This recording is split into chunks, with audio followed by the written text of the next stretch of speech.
ছুয়াতে কেটে গেলে বাড়িটা তো নিরে বাজি দুয়ারটা কে খুলবে? মোকে সাল্লা আনবা যাবো বল।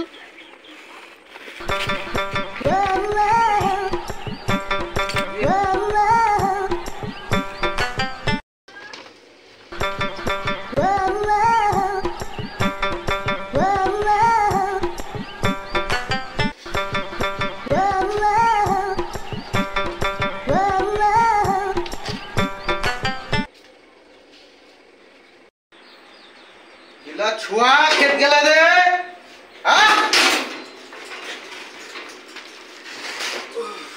बाबू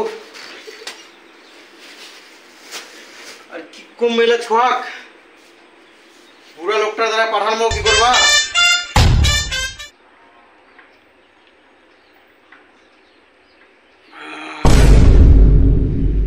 কারে বেটা রাহুল কি হল না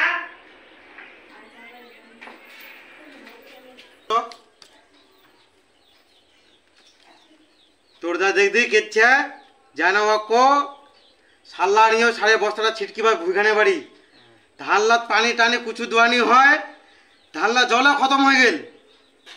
তোরা কুচু ওরা জনে ভাই কুচু রাখেন কুচু খবর আছে তোমার নাই খালি তুই যদি আবারই ওরি করে ঘুরে বেড়াই আর ওর তো এরা পাতাই নিয়ে মেলে ভাই কেচ্ছে তুই যা তো ডাকেলা তো কেচ্ছে সাল্লা ছিটকিবা যাবে দূরে যা ফাড়ে বড় আসবো